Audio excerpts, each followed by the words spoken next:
출애굽기 28장. 너는 이스라엘 자손 가운데서 너의 형 아론과 그의 아들 나답과 아비후와 엘르아살과 이다말을 불러내서 나를 섬기는 제사장 일을 맡겨라. 너는 너의 형 아론이 입을 영화롭고 아름답게 보이는 거룩한 예복을 만들어라. 내가 슬기로운 생각으로 가득 채워준 모든 재주 있는 사람을 불러다가 나를 섬길 아론이 제사장이 되어서 입을 예복을 만들라고 하여라. 그들이 만들어야 할 예복은 이러하니 곧 가슴바지와 에봇과 겉옷과 줄무늬 속옷과 관과 띠이다. 이렇게 그들은 너의 형 아론과 그의 아들들에게 거룩한 예복을 만들어 주어서 나를 섬기는 제사장 일을 맡게 하여야 한다.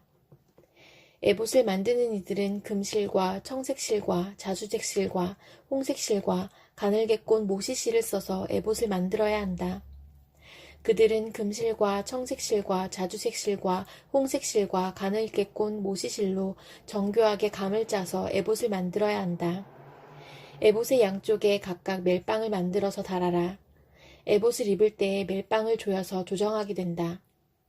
에봇 위에 띌 허리띠는 에봇을 짤 때와 같은 방법으로 금실과 청색실과 자주색실과 홍색실과 가늘게꼰 모시실로 짜서 에봇에 한데 이어붙여라. 너는 홍옥수 2개를 구해다가 그 위에 이스라엘의 아들들의 이름을 새겨라. 태어난 순서를 따라서 한 보석에 6명의 이름을 새기고 또 다른 보석에 나머지 6명의 이름을 새겨라. 보석을 세공하는 사람이 인장 반지를 새기듯이 2 보석 위에 이스라엘 아들들의 이름을 새겨라. 그리고 그 보석들을 금태에 물려라. 그 2 보석은 이스라엘 지파들을 상징하는 기념 보석이니 에봇의 양쪽 멜빵에 달아라. 아론이 이렇게 그들의 이름을 자기의 2 어깨에 짊어지고 다니면 내가 나의 백성을 늘 기억하겠다. 또 고리들을 금으로 만들어라. 노끈처럼 꼰 2 사슬도 순금으로 만들고 그 꼰 사슬을 금고리에 달아라. 너는 에봇을 짤 때와 같은 방법으로 금실과 청색실과 자주색실과 홍색실과 가늘게꼰 모시실로 정교하게 짜서 판결 가슴바지를 만들어야 한다. 이것은 2 겹으로 겹쳐서 네모나게 만들되 그 길이가 1뼘, 너비가 1뼘이 되게 하여라. 그리고 거기에 4줄 보석을 박아라. 첫째 줄에는 홍보석과 황옥과 취옥을 박고 둘째 줄에는 녹주석과 청옥과 백수정을 박고 셋째 줄에는 풍신자석과 만호와 자수정을 박고 넷째 줄에는 녹주석과 얼룩만호와 벽옥을 박되 이 보석들을 모두 금태에 물려라. 이 보석들은 이스라엘의 아들의 수대로 12이 되게 하고 인장 반지를 새기듯이 보석마다 각 사람의 이름을 새겨서 이 보석들로 12지파를 나타내게 하여라. 가슴바지를 가슴에 매달 사슬은 순금으로 노끈처럼 꼬아서 만들어라. 그리고 가슴바지에 걸 금고리 2개를 만들어서 고리 2개를 가슴바지의 양쪽 끝에 달아라. 금사슬 2개를 꼬아서 가슴바지 양쪽 끝에 있는 2 고리에 매어라. 그리고 꼰사슬의 다른 2 끝을 에봇 앞쪽에 멜빵에 달린 2 금태에 매달아라. 금고리 2개를 더 만들고 그것을 가슴바지 아래의 양쪽 가장자리 안쪽인 에봇과 겹치는 곳에 달아라. 그리고 다른 금고리 2개를 더 만들어서 에봇의 양쪽 멜빵 앞자락 아래 곧 정교하게 짠 에봇 띠를 매는 곳 조금 위에 달아라. 청색실로 꼰 끈으로 가슴바지 고리를 에봇 고리에 매되 정교하게 짠 에봇 띠 조금 위에다 매어서 가슴바지가 에봇에서 떨어지지 않도록 하여라. 아론이 성소로 들어갈 때에는 이스라엘의 아들들의 이름이 새겨진 판결 가슴바지를 가슴에 달고 들어가게 하여 이것을 보고 나 주가 언제나 이스라엘을 기억하게 하여라. 판결 가슴바지 안에 우림과 둠밈을 넣어서 아론이 주 앞으로 들어올 때에 그것을 가슴에 지니고 들어오게 하여라. 아론은 주 앞에서 이스라엘 자손의 시비를 가릴 때에 언제나 그것을 가슴에 지녀야 한다. 에봇에 딸린 겉옷을 만들되 청색으로 만들어라. 그 겉옷 한가운데 머리를 넣을 구멍을 내고 그 구멍의 둘레를 갑옷의 기처럼 단단히 홀쳐서 찢어지지 않도록 하여라. 그리고 겉옷자락 둘레에는 청색실과 자주색실과 홍색실로 석류 모양의 술을 만들어 달고 석류술 사이사이에 금방울을 만들어 달아라. 겉옷자락을 돌아가며 금방울 하나 석류 하나 또 금방울 하나 석류 하나를 달아라. 그리하여 아론이 제사를 드릴 때에 이것을 입게 하여라. 주의 앞 성소를 드나들 때에 방울소리가 나면 그가 죽지 않을 것이다. 너는 순금으로 패를 만들어서 그 위에 인장반지를 새기듯이 주님의 성직자라고 새겨라. 이것을 청색실로 꼰끈에 매어서 제사장이 쓰는 관에 달되 그것이 관 앞쪽으로 오게 하여라. 이것을 아론의 이마에 달게 하여 이스라엘 자손이 거룩한 예물을 드릴 때에 그 거룩한 봉헌물을 잘못 들여서 지은 죄를 그가 담당하도록 하여라. 그는 그것을 늘 이마에 달고 있어야 한다. 그러면 그가 바치는 예물을 나 주가 기꺼이 받아줄 것이다. 너는 가는 모시실로 줄무늬 속옷을 지어라. 가는 모시실로 제사장이 쓰는 관을 만들고 술을 놓아 예복의 허리띠를 만들어라. 아론의 아들들에게 입힐 속옷을 만들어라. 그들이 띨 허리띠도 만들고 그들이 쓸 관도 만들어서 그들이 영화롭고 아름답게 보이도록 하여라. 너의 형 아론과 그의 아들들에게 그것을 입히고 그들에게 기름을 부어서 제사장으로 세우고 그들을 거룩히 구별하여 나를 섬기게 하여라. 그들에게 허리에서 넓적다리까지 덮이는 속바지를 모시실로 만들어 입히고 그들의 몸 아래를 가리게 하여라. 아론과 그의 아들들은 회막에 들어갈 때에나 성소에서 제사를 드리려고 제단으로 나아갈 때에 그것을 입어서 몸 아래를 가려야 한다. 몸 아래를 노출하는 죄를 지으면 죽는다. 이것은 그와 그의 자손이 지켜야 할 영원한 규례이다. 요한복음 7장. 그 뒤에 예수께서는 갈릴리를 두루 다니셨다. 유대 사람들이 자기를 죽이려고 하였으므로 유대 지방에는 돌아다니기를 원하지 않으셨다. 그런데 유대 사람의 명절인 초막절이 가까워지니 예수의 형제들이 예수께 말하였다. 형님은 여기에서 떠나 유대로 가셔서 거기에 있는 형님의 제자들도 형님이 하는 일을 보게 하십시오. 알려지기를 바라면서 숨어서 일하는 사람은 없습니다. 형님이 이런 일을 하는 바에는 자기를 세상에 드러내십시오. 예수의 형제들까지도 예수를 믿지 않았기 때문이다. 예수께서 그들에게 말씀하셨다. 내 때는 아직 오지 않았다. 그러나 너희의 때는 언제나 마련되어 있다. 세상이 너희를 미워할 수 없다.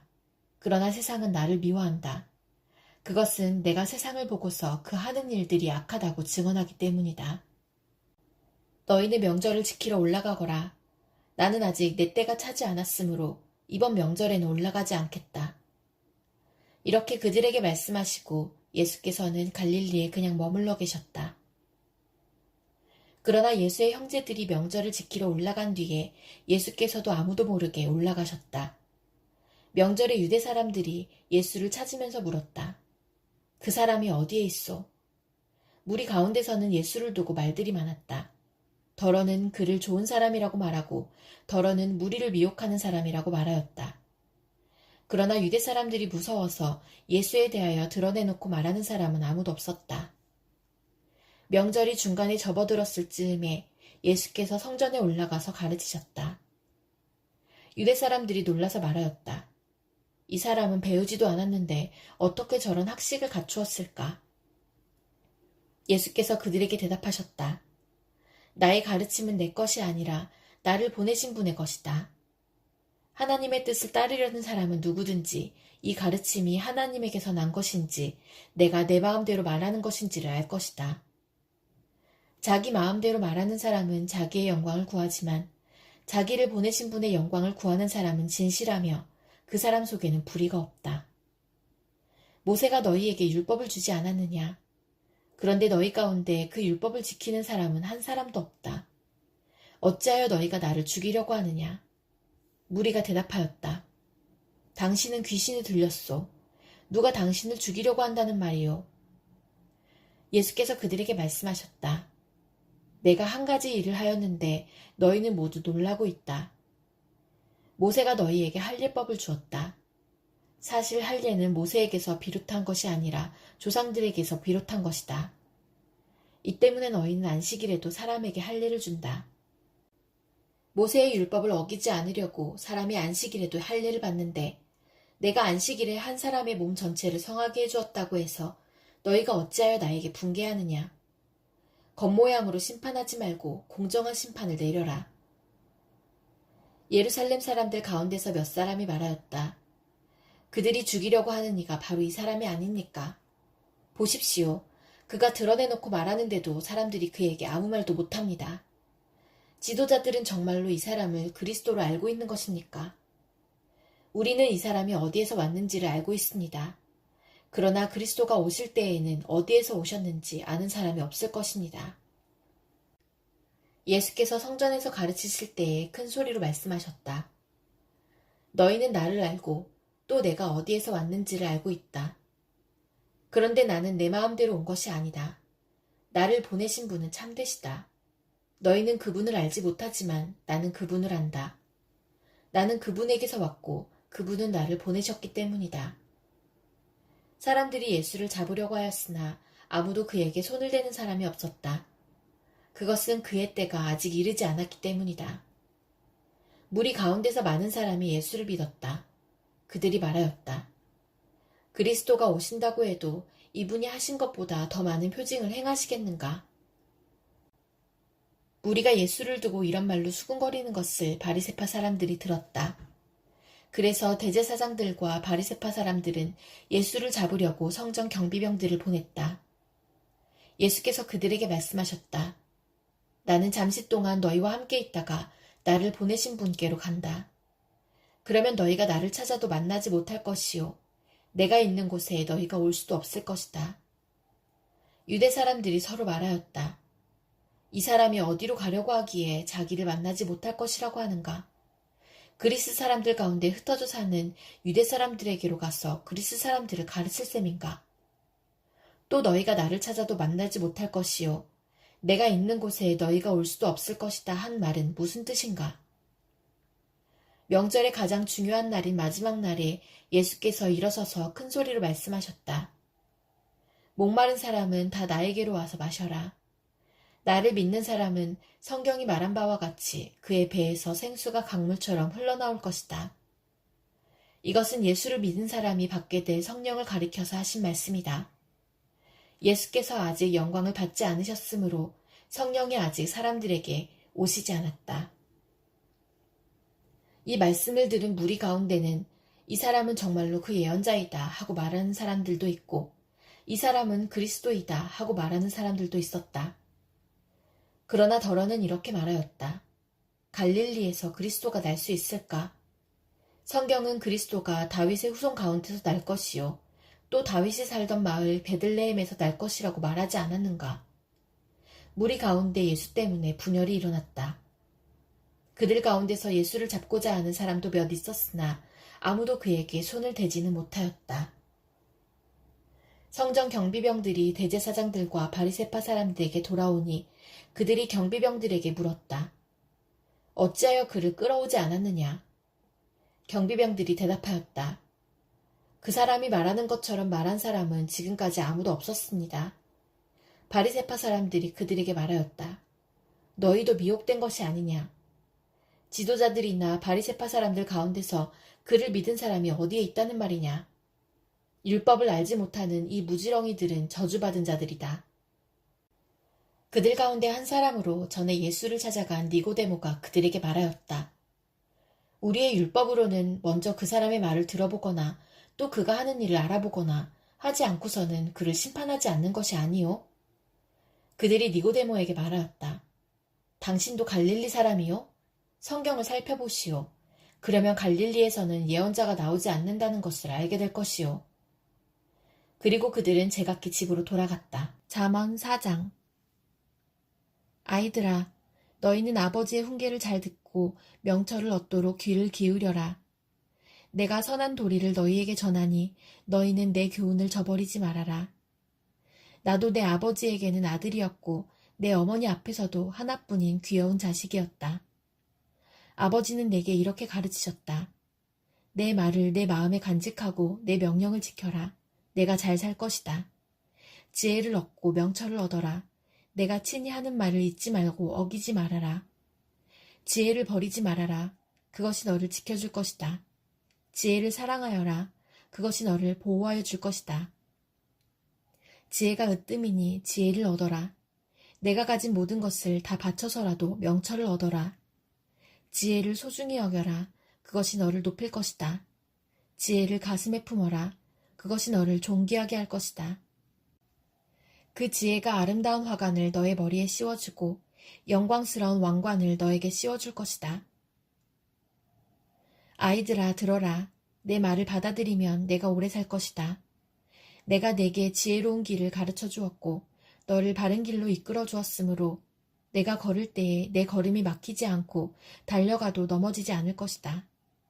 훈계를 놓치지 말고 굳게 잡아라. 그것은 내 생명이니 단단히 지켜라. 악독한 사람의 길에 들어서지 말고 악한 사람의 길로는 다니지도 말아라. 그런 길은 피하고 건너가지도 말며 발길을 돌려서 지나쳐버려라. 그들은 악한 일을 저지르지 않고는 잠을 이루지 못하며 남을 넘어지게 하지 않고는 잠을 설치는 자들이다. 그들은 악한 방법으로 얻은 빵을 먹으며 폭력으로 빼앗은 포도주를 마신다.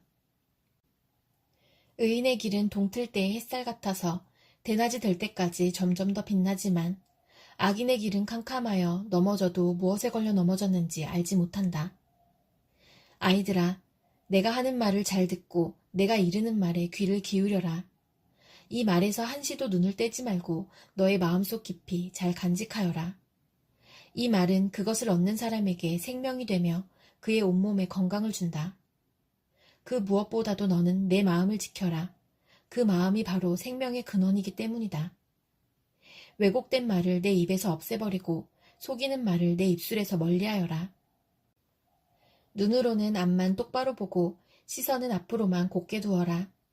발로 디딜 곳을 잘 살펴라. 내 모든 길이 안전할 것이다. 좌로든 우로든 빗나가지 말고 악에서 내 발길을 끊어버려라. 갈라디아서 3장. 어리석은 갈라디아 사람들이여, 예수 그리스도께서 십자가에 못 박히신 모습이 여러분의 눈앞에 선한데 누가 여러분을 홀렸습니까? 나는 여러분에게서 이 한 가지만을 알고 싶습니다. 여러분은 율법을 행하는 행위로 성령을 받았습니까? 그렇지 않으면 믿음의 소식을 들어서 성령을 받았습니까? 여러분은 그렇게도 어리석습니까? 성령으로 시작하였다가 이제 와서는 육체로 끝마치려고 합니까? 여러분의 그 많은 체험은 다 허사가 되었다는 말입니까? 참말로 허사였습니까? 하나님께서 여러분에게 성령을 주시고 여러분 가운데서 기적을 행하시는 것은 여러분이 율법을 행하기 때문입니까? 아니면 믿음의 소식을 듣기 때문입니까? 그렇지 않으면 여러분이 복음을 듣고 믿어서 그렇게 하신 것입니까? 그것은 아브라함이 하나님을 믿으니 하나님께서 그것을 의로운 일로 여겨주셨다는 것과 같습니다. 그러므로 믿음에서 난 사람들이야말로 아브라함의 자손임을 여러분은 아십시오. 또 하나님께서 이방 사람을 믿음에 근거하여 의롭다고 여겨주신다는 것을 성경은 미리 알고서 아브라함에게 모든 민족이 너로 말미암아 복을 받을 것이다 하는 기쁜 소식을 미리 전하였습니다. 그러므로 믿음에서 난 사람들은 믿음을 가진 아브라함과 함께 복을 받습니다. 율법의 행위에 근거하여 살려고 하는 사람은 누구나 다 저주 아래에 있습니다. 기록된 바 율법책에 기록된 모든 것을 계속하여 행하지 않는 사람은 다 저주 아래에 있다 하였습니다. 하나님 앞에서는 율법으로는 아무도 의롭게 되지 못한다는 것이 명백합니다. 의인은 믿음으로 살 것이다 하였기 때문입니다. 그러나 율법은 믿음에서 생긴 것이 아닙니다. 오히려 율법의 일을 행하는 사람은 그 일로 살 것이다 하였습니다. 그리스도께서 우리를 위하여 저주를 받은 사람이 되심으로써 우리를 율법의 저주에서 속량해 주셨습니다. 기록된 바 나무에 달린 자는 모두 저주를 받은 자이다 하였기 때문입니다. 그것은 아브라함에게 내리신 복을 그리스도 예수 안에서 이방 사람에게 미치게 하시고 우리로 하여금 믿음으로 말미암아 약속하신 성령을 받게 하시려는 것입니다. 형제자매 여러분, 나는 사람의 관례를 예로 들어서 말하겠습니다. 어떤 사람이 적법하게 유언을 작성해 놓으면 아무도 그것을 무효로 하거나 거기에다가 어떤 것을 덧붙일 수 없습니다. 그런데 하나님께서 아브라함과 그 후손에게 약속을 말씀하실 때에 마치 여러 사람을 가리키는 것처럼 후손들에게 라고 말씀하시지 않고 단 한 사람을 가리키는 뜻으로 너의 후손에게 라고 말씀하셨습니다. 그 한 사람은 곧 그리스도이십니다. 내가 말하려는 것은 이것입니다. 하나님께서 이미 맺으신 언약을 430년 뒤에 생긴 율법이 이를 무효로 하여 그 약속을 폐하지 못합니다. 그 유업이 율법에서 난 것이면 그것은 절대로 약속에서 난 것이 아닙니다. 그러나 하나님께서는 약속을 통하여 아브라함에게 유업을 거저주셨습니다. 그러면 율법의 용도는 무엇입니까? 율법은 약속을 받으신 그 후손이 오실 때까지 범죄들 때문에 덧붙여 주신 것입니다. 그것은 천사들을 통하여 한 중개자의 손으로 제정되었습니다. 그런데 그 중개자는 한쪽에만 속한 것이 아닙니다. 그러나 하나님은 한 분이십니다. 그렇다면 율법은 하나님의 약속과는 반대되는 것입니까? 그렇지 않습니다. 그 중개자가 준 율법이 생명을 줄 수 있는 것이었다면 의롭게 됨은 분명히 율법에서 생겼을 것입니다. 그러나 성경은 모든 것이 죄 아래에 갇혔다고 말합니다. 그것은 약속하신 것을 예수 그리스도를 믿는 믿음에 근거하여 믿는 사람들에게 주시려고 한 것입니다. 믿음이 오기 전에는 우리는 율법의 감시를 받으면서 장차 올 믿음이 나타날 때까지 갇혀 있었습니다. 그래서 율법은 그리스도께서 오실 때까지 우리에게 개인교사 역할을 하였습니다. 그것은 우리로 하여금 믿음으로 의롭다고 하심을 받게 하시려고 한 것입니다. 그런데 그 믿음이 이미 왔으므로 우리가 이제는 개인교사 아래에 있지 않습니다. 여러분은 모두 그 믿음으로 말미암아 그리스도 예수 안에서 하나님의 자녀들입니다. 여러분은 모두 세례를 받아 그리스도와 하나가 되고 그리스도를 옷으로 입은 사람들이기 때문입니다. 유대 사람도 그리스 사람도 없으며 종도 자유인도 없으며 남자와 여자가 없습니다. 여러분 모두가 그리스도 예수 안에서 하나이기 때문입니다. 여러분이 그리스도께 속한 사람이면 여러분은 아브라함의 후손이요 약속을 따라 정해진 상속자들입니다.